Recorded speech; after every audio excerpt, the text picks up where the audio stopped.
Hi everyone, Dave here. Thanks for coming along to another episode of the podcast Legends of the Spire. This week we go back to probably my favourite era of watching Chesterfield, which if you've listened to a bunch of the podcasts before, you'll know when that is. It's the mid-noughties. This period I think chimes with me most because I was that age when football becomes a really massive part of your life. There's enough distance from it, with it being Saltgate, to it feel really nostalgic, but also it's still fresh in the memory, so it feels just like yesterday. A lot of those players as well are my kind of age as well, so it feels like we had the same experiences of football growing up, which always makes the chats really fun and interesting. This week I spoke to Colin Larkin, who was a striker with us in that very much the pressing striker mould that you get quite a lot in football nowadays. He was the archetypal forward to be able to do that, had the energy to run around, close play down and create chances for himself and others. He was a key part of the Chesterfield team in the Carling Cup run. He scored against West Ham and against Charlton, and had a really good couple of seasons at Chesterfield before moving on after we'd got relegated in that second season when he was with us. He is now doing a bit of football coaching around schools and colleges, so it was really good to have a catch up with him. And probably my favourite part of the podcast is when he called a certain player that he played alongside a bit of a tit.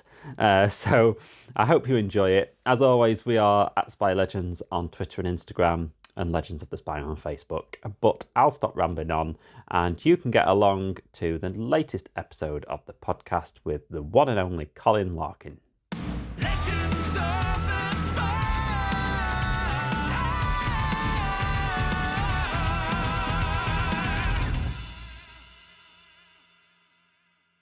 I was having a look. You're born Dundalk. Dundalk, mate. Yeah, which is right, like halfway between Belfast and Dublin. Is that kind of right? Right bang in the middle. Yeah, right bang in the middle. It's bandit country. I think bandit land. So you were born a year before me, and actually you were born on the 27th of April. I'm born on the 30th. So you're a year and 3 days older than me. So who were your kind of growing up then? Who were your kind of footballers that you were idolising and stuff like that when you were growing up? Yeah, like 90s, wouldn't it? 90s. Yeah, so you always go back to like the 1990s World Cup. For me, that was like the best. It was like no World Cup has lived up to that until this year's World Cup. This year's World Cup was just unbelievable. But goals everywhere, yeah. Always kind of like memories is 1990s World Cup. Ireland had a really good World Cup. They got to the quarterfinals last 16 and ending up losing on losing penalties to Italy, or they lost 2-1 to Italy. But I remember we beat Spain, we beat Romania, and you're like, flipping got a chance here. You know what I mean? Jack Charlton was manager, but you know there was players around then, and you know who kind of I just wanted to play football, and you look at them. There was like players like Ray Houghton and you know Ronnie Whelan, Paul McGrath, stuff like that. Didn't really idolise them. It's more when you start to look at the England team, and I'm looking at Gaza, the Tottenham fan as well. Gaza, Gary Lineker score and go. I just thought, yeah, and you know that was me, and I've always kind of said it was, you know, just how Gaza just lit up when he was on the ball, and that was the type of player I would look at and just thought, yeah, absolutely brilliant. So I just, you know, and it was, you know, that obviously the Premier League and stuff. I know it was probably Division 1 then, but then as I went to the Premier League, you're looking at all them kind of players, and you know, it was kind of from that 90s World Cup after that, I was, you know, you talk about getting inspired, and that it just became a dream of mine then after that to just to be a player, and that's kind of all I wanted to be. And but realistically, if I talk about people, I'd probably have to say my older brother. You know, he was 4 years older. He let me play with him every day, you know, him and his mates. And, you know, I played with my own mates, but when you're playing against like your older brother and all his mates and that, and you've got this like kid who's 4 years younger trying to run around and trying to beat you, I think that's where that competitive edge came. And, you know, he never let me win. So, so there was plenty of tears at times as well. But, you know, he went on to be quite a good footballer, and he played for Ireland, the Ireland amateur side and that. So he was, you know, he probably had a chance of going across himself, but I think he'd be the first to say he liked a bit of a drink in that. So when he was younger, but yeah, so I kind of always refer back to him and what kind of he brought out of me as a kid. Yeah, I don't know if I'm just saying it just because we're kind of a similar age, but it just seemed like a bit of a golden era to grow up watching football then. Because I don't know if I'd have got into it as much nowadays. I was talking to Scott Loach, Chesterfield's goalkeeper from last season, the other day, and he was saying how like nowadays these footballers are like stratospheric global superstars. And although we had like big famous players in the 90s and stuff, that they almost felt like one of us rather than them being these huge big global superstars, if you know what I mean. Absolutely. Like I said, the stars nowadays, they're untouchable and stuff like that. And you just like you said, you could watch them and just feel like that could be me. You know what I mean? And yeah, I think a lot of them you're related to, and there was a lot of working class footballers. I would almost class them as, if you know what I mean. And I never came from it, and that would we struggled as kids and stuff with that, and we didn't have much. So football was your outlet, or you went down the wrong path. I kind of look at like me, and I was probably one of a couple of lads who moved across to especially from Dundalk. There was Steve Staunton. He was from Dundalk and played in the Irish setup, and then it was me and Alan O'Hare, believe it or not. So me and Alan, we knew each other from probably the age of 10 years old, probably even a bit younger. Played against each other, moved across, played with each other, moved across different paths, and then we both ended up at Chesterfield. So it was like a select few of lads who actually moved across and stuck at it and made a really good, I believe, a good career out of playing in England. And Alan O'Hare came on the podcast ages ago, right, when I started doing it, and he told a very interesting story about Sam Allardyce being in complete starkers during one kind of interview while he was first coming over to this country, and it being quite an interesting situation. Did you have anything similar when you were? Because you came over to Wolves, didn't you? And you were kind of teenager as well, weren't you? You were quite young. Yeah, well, my first little taste of it was probably at the. I go back. I was always a centre half. Growing up, I played centre half with a bit of like a sweeper role, and then kind of got to a certain age, and especially when we go to like our schoolboys team, which I think would be like your county team. So we had a bit of a schoolboys team, Dundalk, and just by chance I ended up going on a left wing once, and did really, really well, and I had the pace and all that, and then all of a sudden I just went from there to there, and then the next thing there's scouts asking about me. I was down at Southampton, had a week there, did really, really well, and then they invited me back. I was only 15, and we played, I think it was Bournemouth, which was like the derby, but it was under 19s. I was 15, never the biggest of lads anyway. So at 15, I was like, talking weigh like 9.5 stone, and I felt I didn't do so well, and I never really got called back after that. And you just think, well, it gave me some kids might crumble. I was the other way. I was just kind of right. I've had a taste of it. That's me now. I'm kind of on it, and then I started getting involved with the Irish youth setup, and they went to the Milk Cup. Had a really good tournament, and before I knew it, I had like scout after scout ringing me dad and knocking on the door, and Wolves was the first ones to approach me, and I just thought, yeah, I'm going. So I went week's trial. After 2 days, they wanted to sign me. There was a part of me that was a little bit like, but yeah, I've got like Man United, I've got Celtic, I've got Liverpool, and I don't know, it just kind of felt right. But at the same time, when I walked in the doors at Wolves, and I was like, I could spend a whole year doing all these trials and it never comes of it. I thought, I want to be a professional footballer. This is it now. There's a contract in front of me. Sign it, and I did. I signed it, and I loved it. To be fair, within about 2 weeks of that, I was moving over into England, and I'm now living in England. So it pretty much happened that fast. And one thing I'm always interested in is what your like Diggs family were like, or who you ended up with. Well, I don't know if we'll be able to. So I moved across. A lovely woman called Rose Reeves. Went and stayed in her house at Wolves. She was born in Ireland, but she was like raised in Scotland. Mm. All I can say is she liked to tipple. She liked to drink every now and then. So you'd be sat watching. This is brilliant. Like I ended up getting the goalkeeper with me. He was a Welsh lad, Kenny Jones. We still laugh about it today. You'd be watching Coronation Street. Break would come on. Hi, you lads. These won a cuppa. Aye, Rose, go on. I'll have a cup of tea, kind of thing. Next the ball, she'd go out. You're talking to us 3-4 minutes. She's coming back in. She's got these tray of like teas, and they're like shaking all over the place. It's like she must have downed a bottle of wine in these 3 minutes. Like and then she'd sit on the chair like just like she was like. But yeah, it was absolutely loved that she'd do anything for you. But there was just some days like, 3 a.m, she'd walk in Kenny's room shouting, because her son lived in Spain, and she'd be like, Mark. I'm in the next room, but I'd have a lock on my door. So he'd be like, Rose, go back to bed.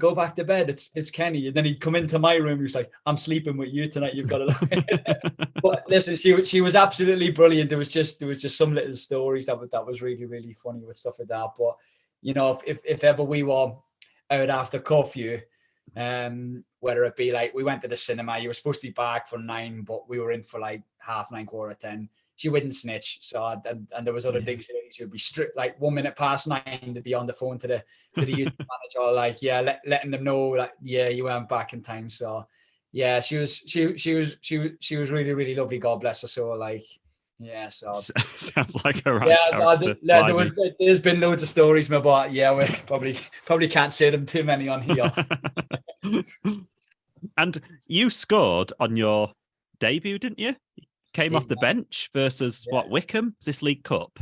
Yeah, League Cup. It was flipping out. I was only watching the goal the other day because I was, I'd stumbled upon it. I can't remember where I stumbled upon it. I don't know if it was on a Twitter with Wolves, but yeah, it was one of them things. Just ended up selling Robbie Keane. I felt, even though I was 17, I was absolutely flying at the time. I came back pre-season, really, really good nick. Thrown in with the first team to training regularly. Didn't feel out of place, didn't look out of place, despite my probably smaller stature than a lot of them. And Colin Lee at the time, I think maybe if the game was close, I don't know, but I think we were 2-0 down, 3-1 down at the time. I can't remember which way the game was going. And he just thought, well, nothing to lose really, and he popped me on, and I just remember like didn't really think anything about it. There was no fear, just anything. I was just okay, great, like go on here. And I remember winning the ball back, setting it to the midfield, and I went wide. And one of my heroes was Andy Sinton, because he played for Tottenham. Yeah. He's now out wide with the ball, crosses it to the back post, and I'm volleying it in. And the next thing I'm doing is I know we're losing the game, but I'm celebrating with, my pro, who I'm currently cleaning his boots. Do you know what I mean? I think it was a bit surreal. And then after the game, despite us losing, all the youth team lads was outside the change rooms just waiting for me. They were just genuinely like really buzzing for me and that. And it's like that's in there with like one of my best memories of playing, just making debut, scoring it within 5 minutes. And I was only 17 at the time. Whether I was ready for it or not, it came, and things happen for a reason, and I tried to grasp it. But yeah, it was one of my most favorite memories. 17-year-old Colin Larkin pulling one back 10 minutes later with his first ever goal for Wolves.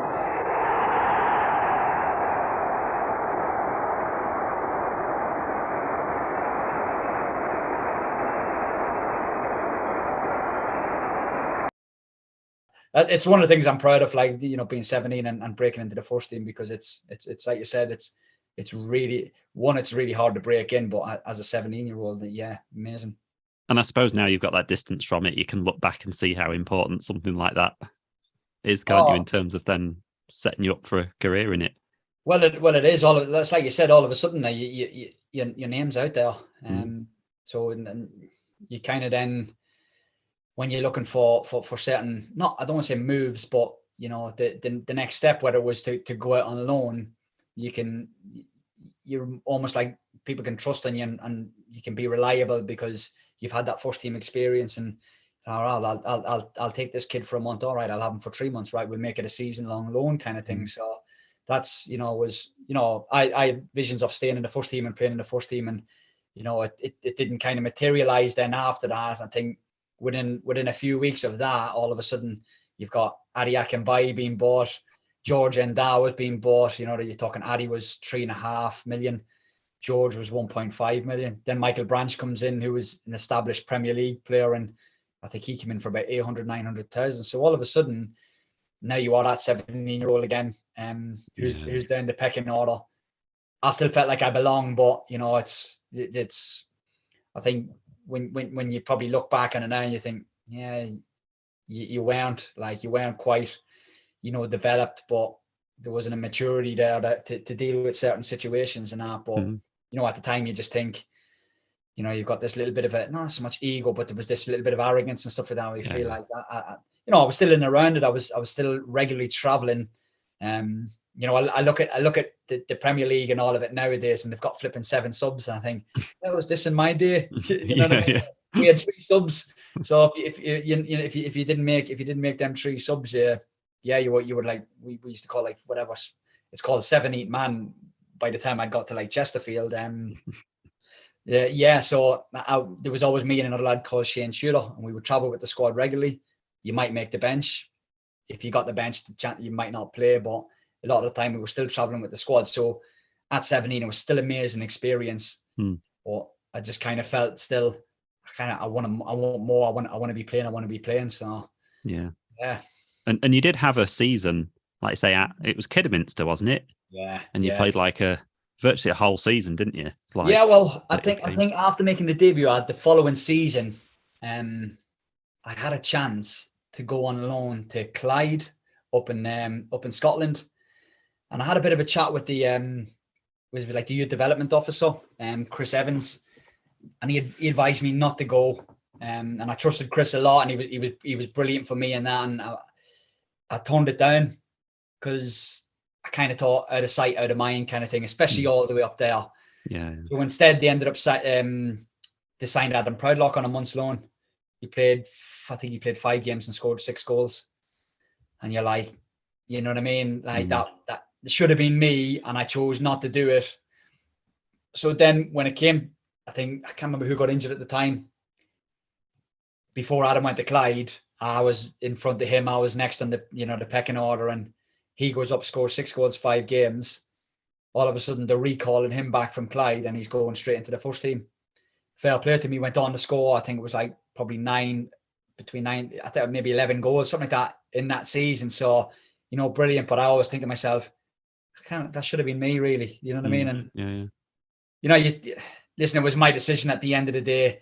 So I kind of felt like there was a season maybe wasted there, where I was trying to still get in the first team, still traveling with the squad, but not quite getting in it. So when the following season came, I thought, I kind of need to just get out and play games now. If I'm going to be trusted to be thrown into the first team, I need to go out and prove myself, and you know, get you know, double figures of games under my belt, and you know, get some goals and that. And you know, Jan Mulby came to watch a reserve game and wanted me on loan for a month, and then after the month, it was again like the 3 months, and then he kept me for the season. And again, it's up there. Like, it was such an amazing experience. I think that season we finished, it was Kidderminster's all-time highest league position, where they finished. We just missed out in playoffs, last few games, kind of like threw it away a little bit. And you know, I played with some amazing players there as well. And you know, I think in that season I went from a boy to a man, and did a lot of growing up. Eyes were opened up a lot as well. So yeah, I was starting to learn my trade a little bit, and you know, hold myself. And you know, now I'm playing with, like, wasn't reserves anymore. It meant more. People were. So say those 3 points mean a lot, don't they, on a Saturday? 3 points, and if you weren't prepared to go into battle with them, they were letting you know. They would have you by the throat and stuff like that. And you know me, I was a grafter, so I chase everything. I tried to work as hard as I could for every team I played for, and it was appreciated by the lads at the time. And we played a good system 4-3-3, which I played out wide in that, and I loved that kind of role. It was really, really good, and I felt I had a really successful season. So I try and still say to certain kids that if you ever get the chance to go out and loan, do it. Don't turn it down. Do it. It's the best experience you'll ever have, and it'll just give you that motivation then to go then and go out and chase more first team games and senior level. Rushden had gone 12 games without defeat, but they were second best throughout against Kidderminster. Mark Blake made it 2-0 in the 84th minute. Rushden manager Brian Talbot said his team defended poorly and said the third goal was a joke. Judge for yourselves. Straight from the restart, Colin Larkin raced through from halfway. 2 goals in 8 seconds, surely a record. I was thinking about this the other day when I was thinking about you and your kind of playing style, because you were your typical forward that would chase everything. Mm-hmm. You would run yourself into the ground in a match. Mm-hmm. And I was thinking some players I've spoken to that were playing kind of when I was a teenager, maybe in the modern football, their position and their strengths maybe don't necessarily fit systems that are kind of in football now. But I was thinking for you, you'd be like a coach's dream nowadays in terms of like pressing forwards. Everyone wants to pressing forward nowadays, don't they? You'd be.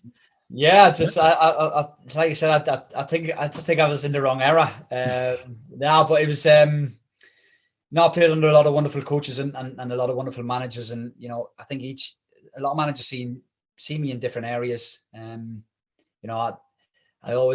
love playing centre forward, but I think my best position was always wide, which is quite a strange balance. I knew what my best position was, but it wasn't my favourite position. I think I was lucky. I knew my strengths and I could play wide right, I could play wide left. Had a decent left foot, would never turn down the cross from the left foot, worked on it a lot. I played the centre forward. I played in the 10 as my career went on. I remember being at Northampton. I played 2 seasons as like an attacking midfielder of 3. So started slowly moving backwards. And then obviously went to Hartlepool, and I was like back, like almost like, I know the first season attacking midfield, but then I gone slowly back into centre forward, and that just because of like, I would just chase everything, any kind of lost causes, I would chase them, end up getting a throw in final third. And I think a lot of managers appreciated that. And, sometimes he didn't get rewarded with probably the goals. But I knew, and I knew the manager and my teammates knew what I brought to the team. And, kind of more as my career went on, it wasn't so much goals, but they knew from what I brought to the team would create goals, if you know what I mean. Yeah, and like you say, like we've got Joe Quigley up front for Chesterfield at the moment, and he is quite similar, quite a bit taller, but he would he does run himself into the ground, and maybe doesn't get all the goals that it all deserves, but actually there's so many goals that we score as a team that is because of all the running that he does. So it's a team game, isn't it? That's how it. Absolutely. You just, I think as a coach now, there's lots of like stats out there, and one of the things is like key actions to talk about now. And I just think, flipping out, like if all these stats was there in my career, it might have like showed me in a much better light. I always felt I was, I try and coach the kids, and when you talk about the first man presses, it's like a desire inside you. You just got to go and press that ball and try and win it back, knowing that it might not be you that wins the ball, but you might force a bad pass that somebody else now nicks it, square somebody else, and we score from that. And I always think back in my career, and I was like, I thought I did stuff like that really, really well, where I forced a lot of errors. I chased a lot of stuff down, might have got a corner, might have got a free kick, might have got something from it, and we've scored from them. And a lot of them don't count as assists, but I think they go a long way to points on the table. So, and I felt I was, without kind of blowing my own trumpet, I don't think anybody matched me kind of for that. Maybe Wardy when he came in, little Jay, fantastic little player.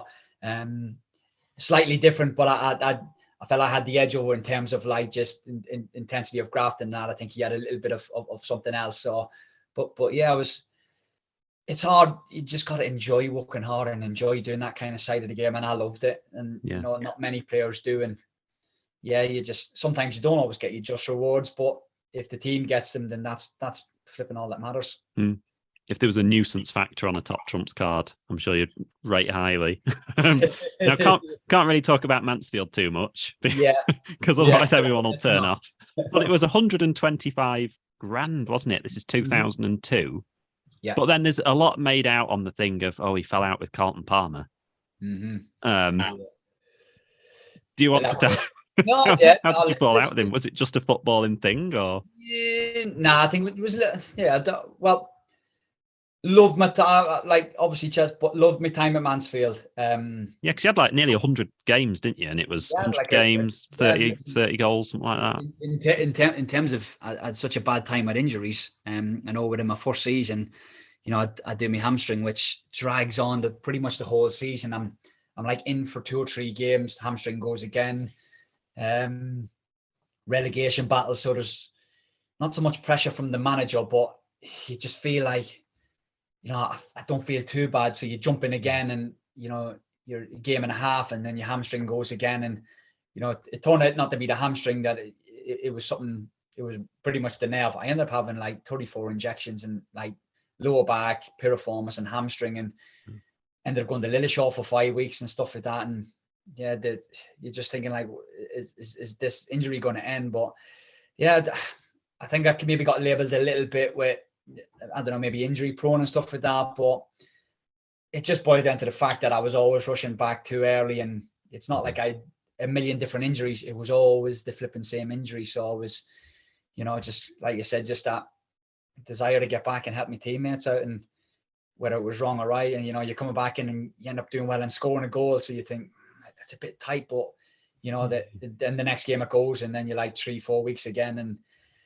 but the playoff final, like again up there with one of the best things I've ever experienced. I scored a winner in the semi-final of penalties. I take the last penalty to get them to the final, and I actually score in the final on the 88th minute, which then gets disallowed. So you're thinking that got taken away. Hey, VAR nowadays would have given that, I think, but it was just one of them things. And then the following season, I'm talking to Keith Curl about a new 2-year contract.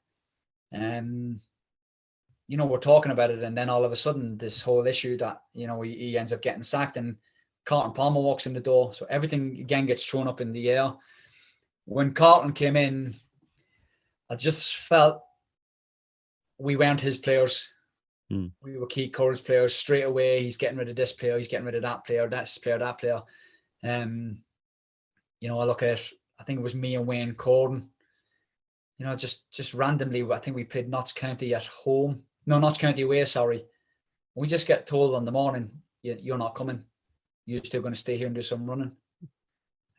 But for what reason? And then it was something daft, like, you heard you were like bad mouthing on the Friday saying you were going to see out your contracts and just go and stuff like that. I'm like, never once said that. Never once said it. And then it kind of came a little bit to, I actually got playing in the team and that. If I go back to, I had appendicitis and I just wasn't fit after Christmas. I was out for 4 weeks, and then he's thrown me straight back in the team. And I'm trying to say to him, like, I've not been training, I've not done anything. Just I need to get fit. He's dragging you off at half time, trying to make you look bad, stuff like that. And then he's coming to me on Monday and saying, "Yeah, apologies for taking you off. I just, when I watched the video back, I didn't realize you were this part of the pitch when I thought you should have been over that part of the pitch. So apologies." But then on the Saturday again, he did quite a similar thing. And then he's having a poppy at half, like, and it was Grimsby at home we played, and there was a ball over the top. And I would have got there, and next I pulled me quad. So he then tried to make it out that I've kind of like pulled at the tackle with the goalkeeper, but I didn't. I pulled me quad. So we go in afterwards in the change rooms, and he's giving it, blah, blah, blah. And I just thought, I'm just what you on about kind of thing. So that I'm not having this. So I went up into his office and just basically we had it out a little bit, just a chat, and I thought everything was sorted. And then I'm driving home and I'm hearing on the radio then that he's saying I've feigned injury and that I'd never wear a jersey for Mansfield again. And I'm like, we've just had a conversation in your office, and I thought everything was square. You know, in the meantime, he tried to sell me to Boston, which I toned down. And I felt there was just a little bit of that. He was just trying to get me out the door. And I was like, well, no, I've signed a contract here. I'm going to stay loyal to my contract. So, and you know, I feel I can play in this team and I'll score goals. And I think by Christmas I had about 12 goals. So I was really doing well. And then after that, it just seemed to just go straight downhill. And I just felt I wasn't wanted. And I just knew what was happening. And after that, then I went and seen him again. He was like, well, you know, I can't see you getting back in the team and stuff like that. I want to concentrate on next season. So that was like my then, okay, so I'm not going to be here next season. Which then Roy, within about 2 weeks, when you talk about tapping up now, probably a bit of that. Just got my phone number, rang me and just said, listen, what's the crack? So I told him, he said, any chance you can come through and have a chat? So you're talking, there's still a few weeks left of the season here. So drove through, met Roy, loved him straight away, loved what he was about, just how he spoke to me. But we had to kind of play it a little bit because I think of my age at the time, I wasn't quite 24.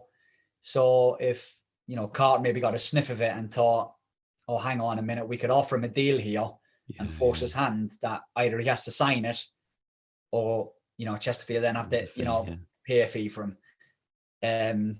That's just because the show, like, he didn't like, they actually got wind of it in the end. And I was open about it. He said, so what are you doing next season? And I said, well, Chesterfield are interested in, you know, if it's a case I can go down with someone, I'm going. They were relegated, you know what I mean? So, and I felt again, it was a step up, you know, rather than going down to league. Oh, sorry. Yeah. Not relegated. It was, they were in League Two. I just felt it was, it was a step up. I'm going back up to League One. And, you know, a lot of it was, you know, I lived in like Shirebrook at the time. So it was a really, really easy decision. I had other clubs after me. I know Keith Cole had gone to Chester City and he was desperate to sign me. And, you know, I felt, no, I want to try and do the best I can and play as high as I can. And, you know, Chesterfield come in and, you know, like I said, when I spoke with Roy, I kind of knew, I'm like, yeah, I'm signing here. And I just didn't want to jeopardize anything like that. And, you know, that was it. Then I go through in the summer when my deal runs out and I sign my contract with Roy. Corner kick for the Spyrites. Southend have got some defending to do, and they haven't done that defending. Colin Larkin on the line has turned it in. The Irishman needed no second invitation. Roy McFarland, what a guy. I love Roy McFarland. I think he's probably, we've had a lot of good managers at Chesterfield since I've been supporting him, but I think Roy McFarland's probably still my favourite. Just because I met him at one of these open days that they used to do at Saltergate once. Yeah. And I kind of went up and said hi to him, and he said to me, because I'm 6'5", so I'm quite big myself. And he said to me, "Oh, you'd be great from throw-ins and corners." So I thought that's it. Put that on my CV. I need to put that on my LinkedIn sometime. Like the quote from Roy McFarland. So I mean, I imagine he was just like what he seems from the outside. I imagine he's just that guy, is he? Listen, it between me and Roy, it wasn't all you know, it wasn't all roses, and you know, but when I got there, he just became like a bit of a father figure to me, and you know, he just gave me loads of confidence. You know, I would listen, you know, to the radio afterwards some days, and he would talk about me like I was this, like, I've had me coming in had this massive effect on the team, and it was positive, and you know, just how I grafted and stuff like that, and it just, like you said, it just, my confidence just grew, and I was just loving playing under him and stuff like that. And you know, that first season, I just felt like, I just felt amazing. Do you know what I mean? I kind of felt a little bit invincible. I had a couple of little niggly injuries and stuff like that, but I just felt every game I went out, I was, you know, I just knew I was going to have a good game. whether it was going to be score a goal or, like you said, just play a big part in helping the team win. And and he didn't really put any pressure on to score goals. He just used to say, just go out and occupy the centre halves and chase the lost causes, and we get our rewards from that. And had a similar little manager later on in my career, like, who expected the same of me, like Mick Wadsworth, and I felt they were quite similar as as managers. And I felt his management style was really, really good. Not so much the second season, but yeah, the fourth season. I was just really loved that fourth season, and the caliber of players I was playing with as well was ridiculous, and I just loved it. So, and they helped me out a lot as well, because I still felt I was still, although I was probably pushing 24, 25 now, there was a lot of older experienced lads in there, like Wayne Allison, Paul Hall, and that, and it was just Ruben Hazel. It was just, he just bounced off them. It was just brilliant. You know what I mean? And it was just good to just play with those lads and experience and listen to the stories that they've had from when they were younger as well. And I just loved that change room. I walked in, all of a sudden Alan O'Hare's there, and there's a face straight away I know from like years and years. And then I played with Barry Roach from the age of 15 with the Irish setup. So we became this like little foursome. There was us three, and then you had Aaron Downs as well, who kind of became a little bit of an honorary Irishman as well. So and Downs is an absolute legend at at Chesterfield, and went on the captain the side and that, and there was just us little four, and then there was Gareth Davis and Horsty, and all of a sudden we became like a six, and we were kind of inseparable. It was brilliant. We were all the same age as well. Horsty was a little bit younger, but we were all similar age, and it was just a great atmosphere I found in that change room. And it was a great morale and just good cohesion in that team. There was no toxic, if you know what I mean. It seemed like that from the outside as well. As fans, you could tell that there was like that mix of youth and experience that kind of all seemed to get on. He found a really good blend.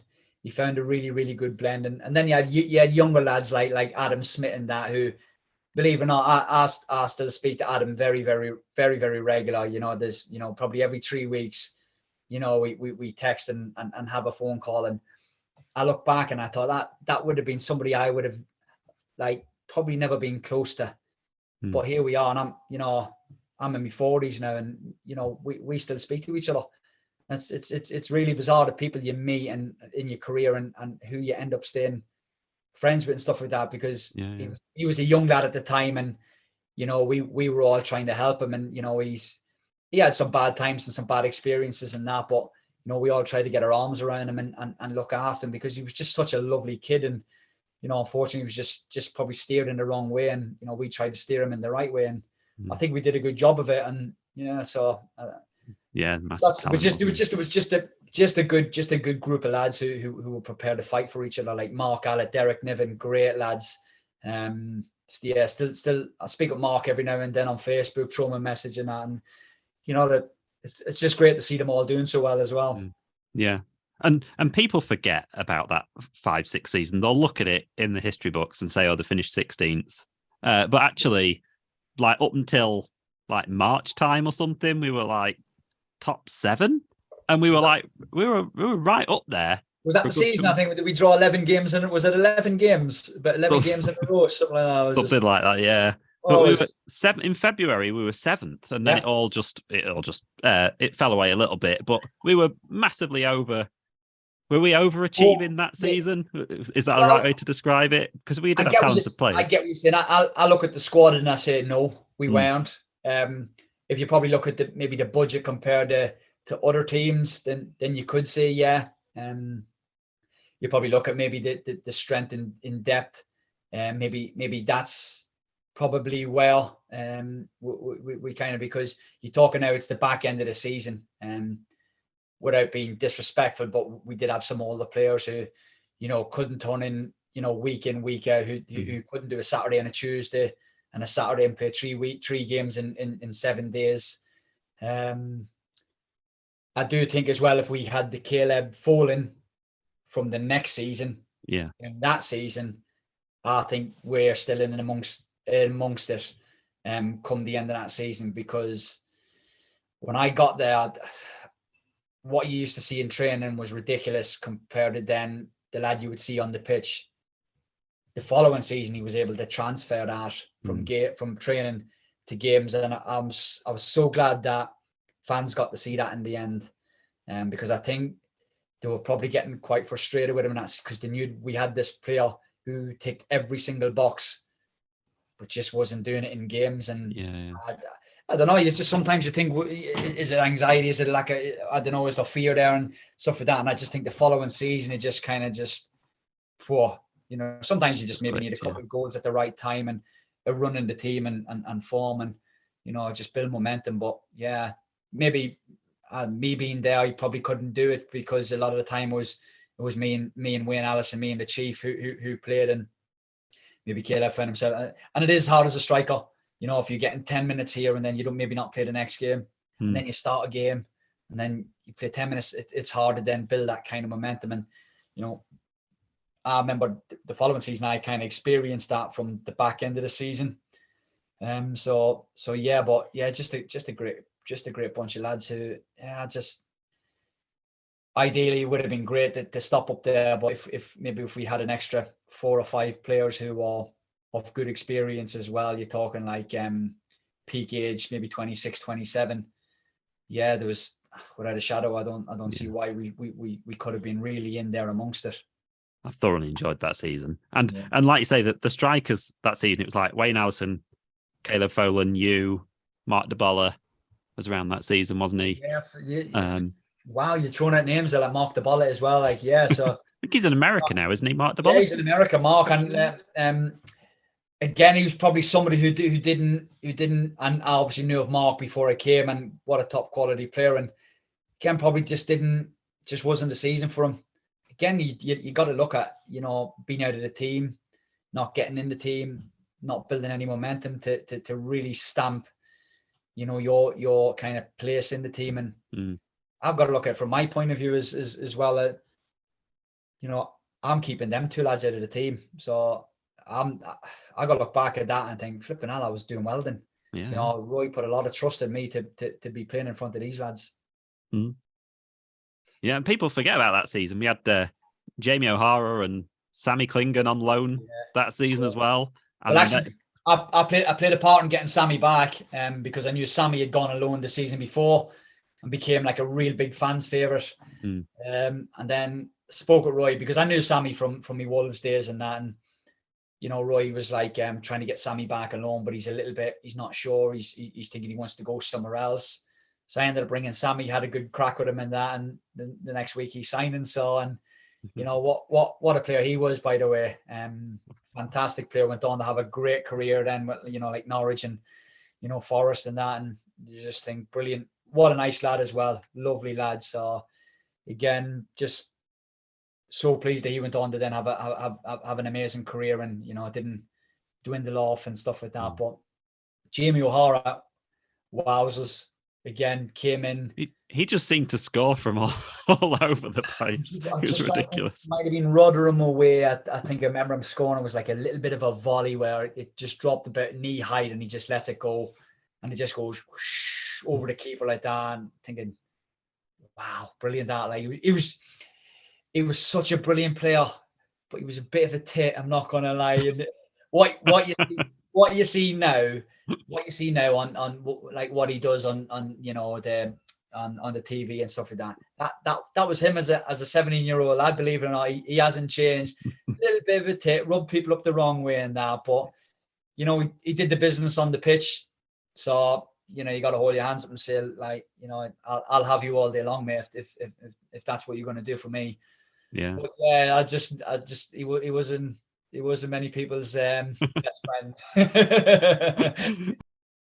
Second season, so the 06-07, we got relegated that season. But everyone's forgotten that because of the League Cup run. It was such a strange, bizarre season, wasn't it? Yeah. Really bizarre season. It was one of them ones where I think relegation crept up on us and that was it. We couldn't get out of it. We just couldn't get out of it. But again, I look back at that season and I felt I didn't play enough games. you know, obviously I know Wardy came in. Was it just after Christmas? Didn't we buy him for, I think, maybe about 100 odd grand? Was it? You know, and I felt it was from then on. I never quite got a good run in the team. I think Roy started to change a little bit with systems. We would play like a 4-5-1 away from home, go very defensive, but then at home we play a 4-4-2. And I'd come back in the team. I'm like, well, we've had 2 away games I haven't played. Now I'm back in the team, and you know what I mean? And then all of a sudden Wardy's in, and I kind of had, it goes back, I had a bit of a falling out with Roy, and it all boiled down to, I'm trying to remember what game it was. But grandparents was over, minding, like, and that's only something like small and bizarre, minding the little one. And my wife at the time, we went out for something to eat. I think it was on a Friday, it would have been a Friday afternoon, but went into a pub for some meal. I ended up having like a lasagna and a jacket potato, which isn't bad for you. I wasn't drinking or anything, but I think it was the fact that, you know, it was probably a licensed premises. But somebody had seen me and reported me back to Roy. No, it was actually on a Thursday, because he called me on the Friday. And I was like, oh yeah, but I wasn't drinking or anything like that. So I don't know if he just thought, yeah, you have. And anybody who knew me, I wasn't a big drinker. Listen, if we went out as lads and stuff like that for a night out, I'd have a drink. But no, apart from that, I wouldn't. You know, I felt I was very professional, and I tried to look after myself. And there's no way I'm going to be sitting in a flipping pub on a Thursday having a drink, knowing I've got a big game on a Saturday. You know what I mean? Even if I only thought, that's one drink, it won't harm me. I remember him pulling me on the Friday after training and saying, and I was like, oh, I took my wife out for something to eat, and that was it. Thought nothing of it. The following game, I can't even remember who it was now, at home. I didn't start. He put me on and then took me off. And I thought, ooh. And then had a pop at me afterwards about my lifestyle. And I was like, you know, when you're just shocked about it, and I was like taken aback by it, that I ended up just sitting there and taking it, rather than maybe having a little pop back. Probably at the time, it was probably wrong to have a pop back. And I just thought it was weird.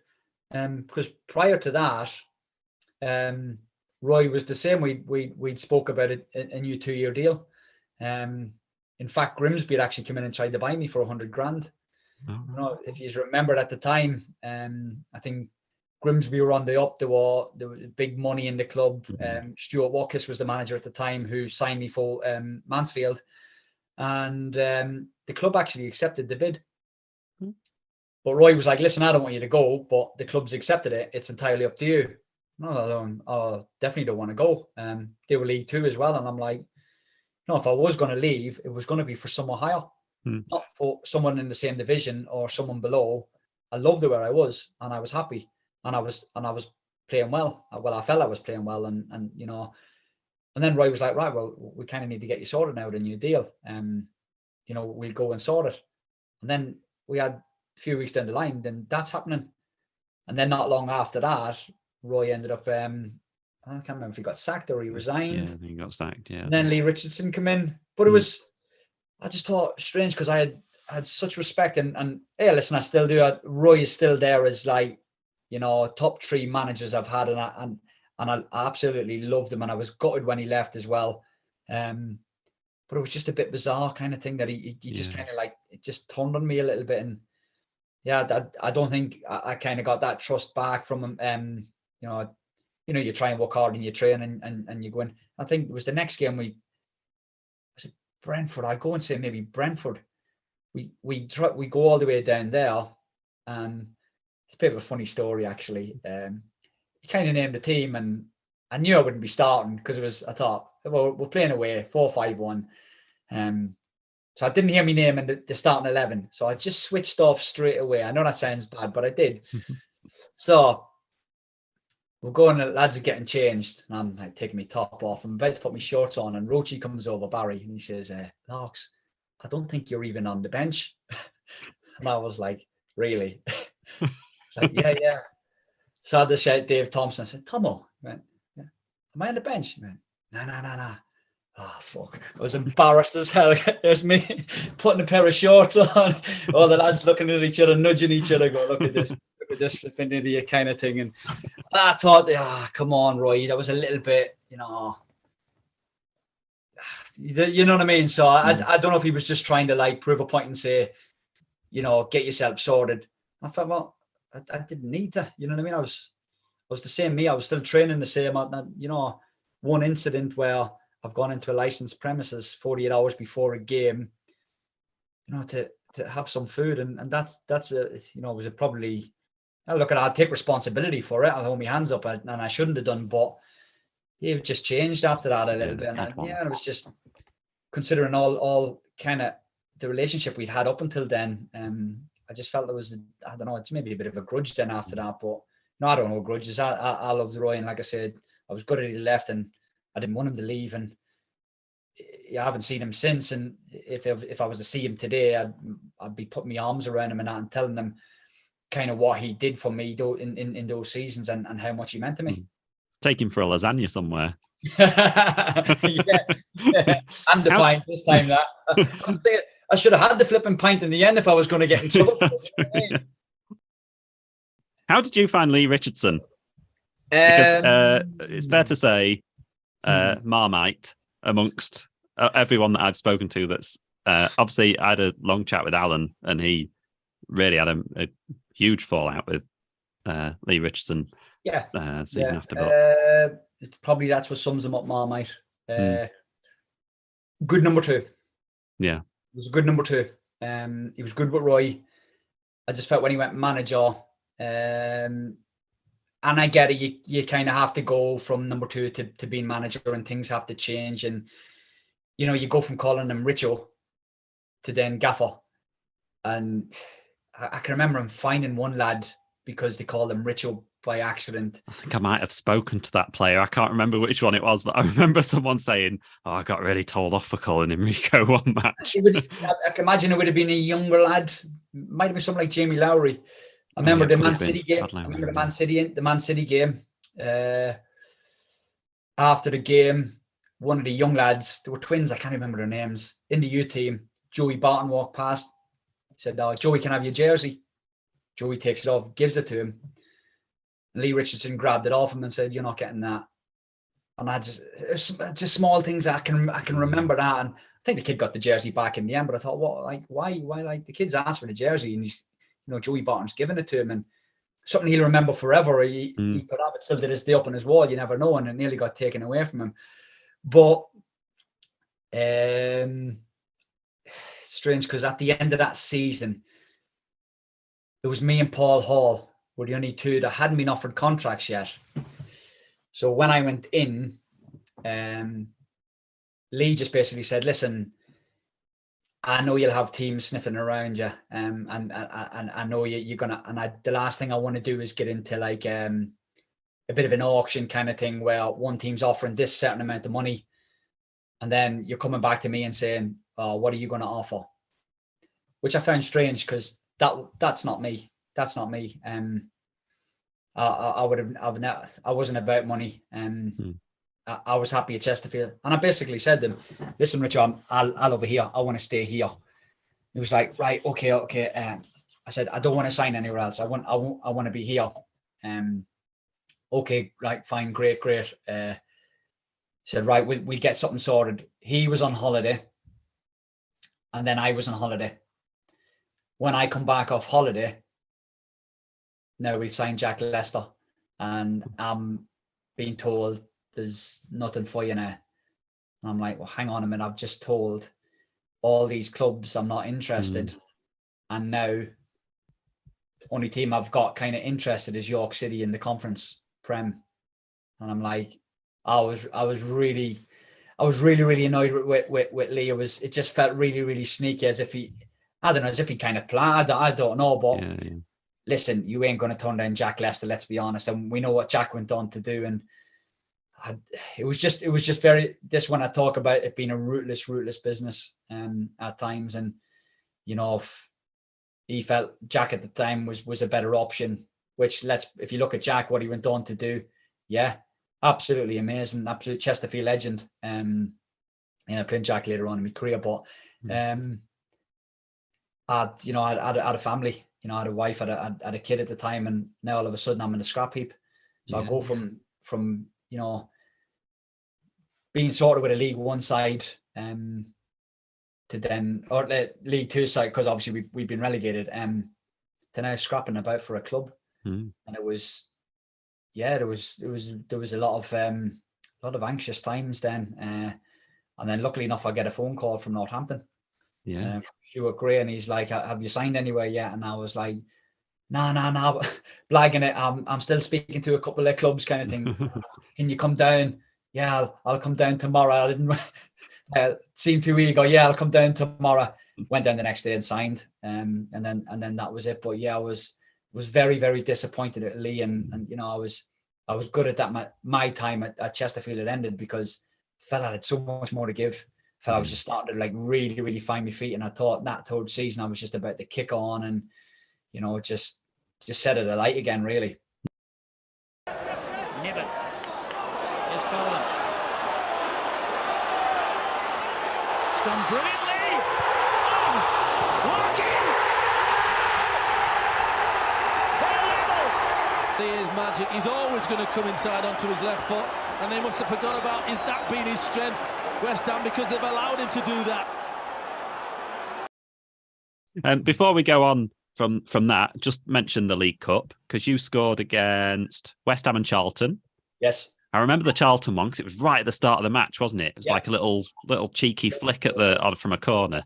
Yeah. That whole cup run was just really fun, wasn't it? I think you started maybe 3 of the 4, did you?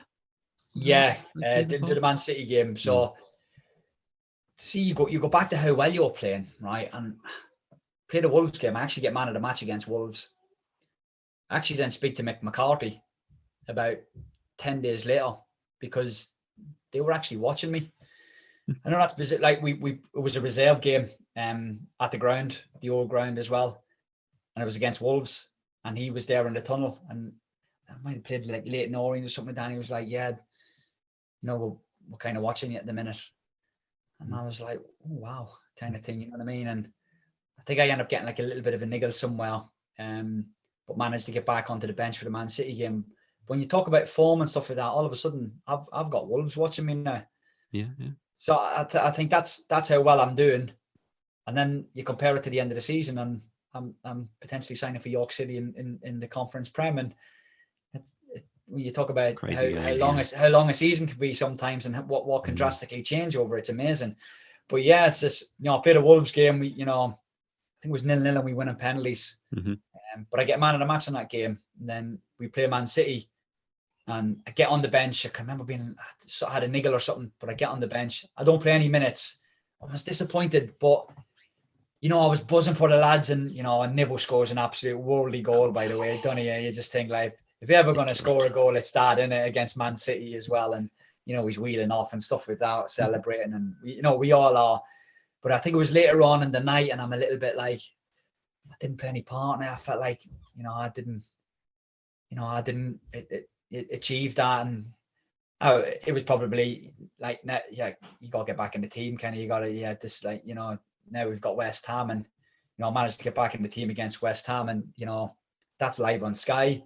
The place is absolutely packed out, and I remember the goal still. That like right now I still get the goosebumps, and Caleb cuts back in on his left foot, and if you watch the footage as he bends it, I'm already celebrating. I've got my hands in the air, but there's a part of me that's still like, I've got to follow this in, because it was like just instinct.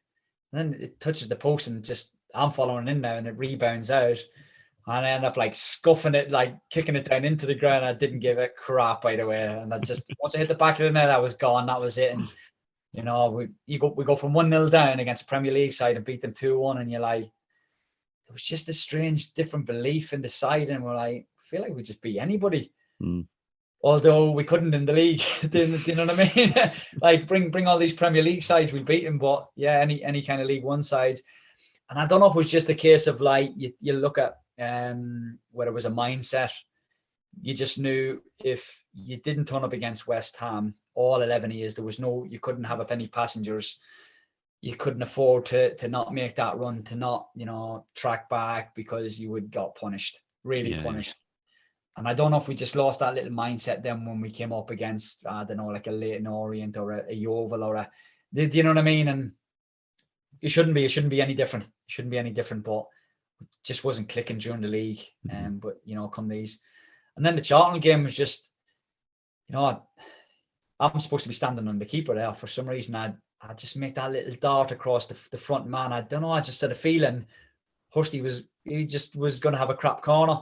So it kind of looks like we've worked on that, and we haven't. It wasn't a training ground where he hits the near post and I run and flick it. I just had a feeling he just wasn't going to get it, and I just make that run, and the ball's on the edge of my on the outside of my boot, and the ball does the work really in the end. All I just do is guide it, and it just goes right into the roof of the net. It happens so quick, and you're like, oh my goodness, well, this is Charlton, and we go 3-3. I didn't. I think I get to about some time during extra time, and the Chief comes on, and he scores within 5 minutes to make it 3-3, and then it goes penalties, and unfortunately then we lose some penalties, and we were really, really proud of what we'd achieved, but at the same time we were like, we could have beat Charlton tonight. Like there was no reason why we couldn't have. And I don't even want to talk about the following week as well, because I think that was FA Cup weekend as well, wasn't it? Mm-hmm.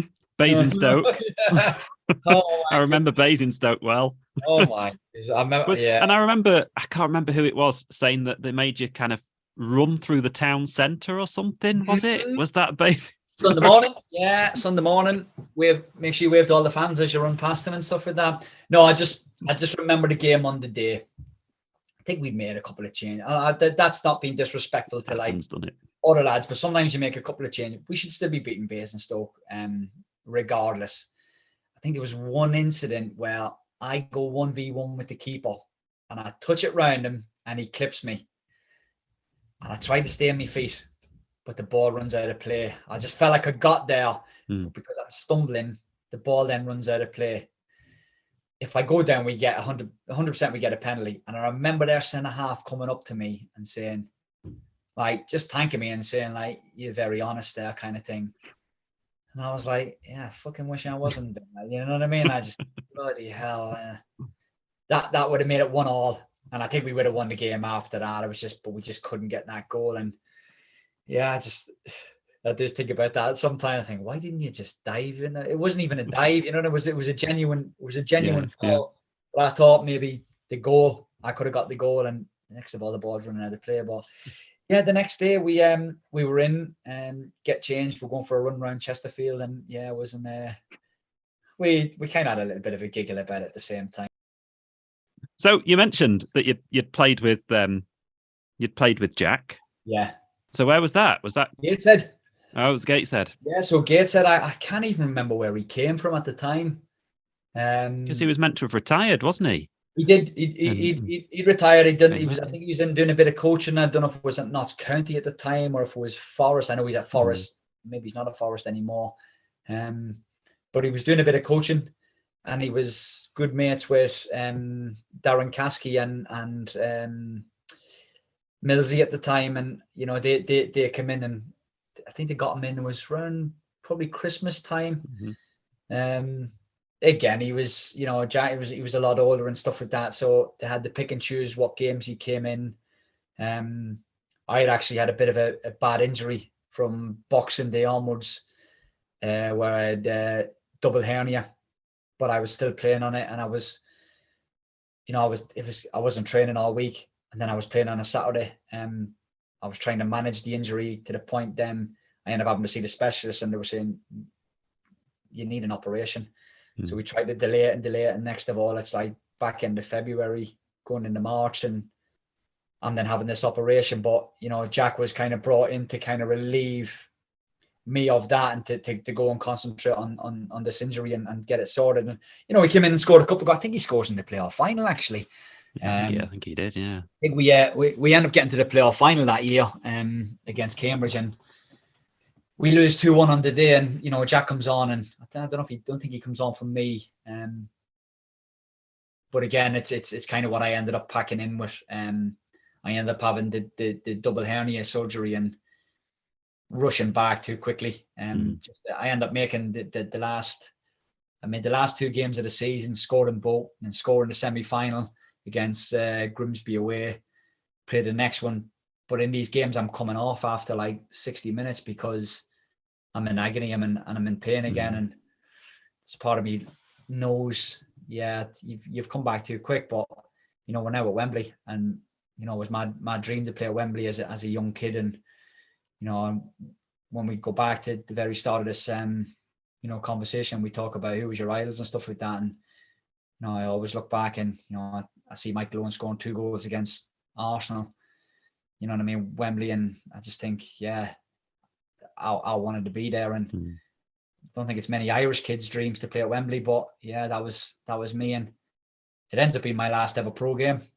So, my last ever professional game was at Wembley. So I can live in. And I was the only, I think that they said I was the only mad player from Dundalk to ever play at Wembley. And you're obviously you're doing coaching now. So you've got your A license? Yeah, I'm UEFA A license now. I recently passed it. It was I guess it was probably last year when I did it, and I went back into playing. I'm 39 years old, and I've got two young kids, an older daughter who's at uni, and I'm training 2 nights a week. I'm doing UEFA, I'm coaching through the day as my job, and it just became too much, which was one of the reasons then why I ended up like packing in and I was just kind of concentrate on this coaching side of it now. But I currently work in a secondary school. We're part of like the school curriculum. So we give the kids 10 hours of football coaching a week. I'm the lead coach of a school called St. Bede's. It's in Peterlee in the northeast, and I absolutely love it. There's over 200 kids in the actual football academy, and they range from year 7 all the way to year 11. And it's just we've got two girls full-time academy as well, and they're in year 10, year 11, so you're talking on the 14s and 15s, and they're all amazing kids, and there's a lot of commitment, because we sometimes train 8 to 9 and or 3 to 5, as well as through the school day. So you're talking a lot of kids get up at 6 a.m. to get buses into school and train in the morning, and big commitment for the parents and that. And a lot of them, like me, of dreams and aspirations of one day going on and being a professional footballer, and that's the girls and the lads. You know what I mean? It's not. And we've got a few kids in the academies, and you're hopeful that they can go far in the game. They can go far in the game, but just enjoying that at the minute. And so it's whatever the next venture is. I'm quite happy doing what I'm doing now, and I've got a lot of kids in there that I really care about, and I want to see them get through school and then see what happens next. Not going to deny nothing replaces playing, but it's the next best thing. It's the next best thing. It's been a big part of my life since I was a kid. So I want to remain it and stay in it in whatever capacity kind of I can, and pass on kind of the knowledge and the experience that I've had, and try and steer kids the right way. Yeah. I made plenty of mistakes, so I want to, you know what I mean? Just try and get these kids to learn from kind of my mistakes, and try and point them in the right direction. But if they get touched by the keeper, go down. Yeah, even if he looks at you the wrong way, just go down. There was this game against Basingstoke in 2006. Oh, it's not that story again.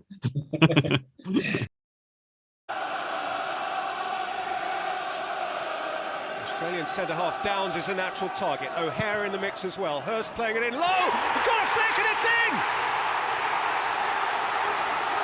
Larkin across to celebrate with Hurst. And Chesterfield have a lead inside the first 2 minutes.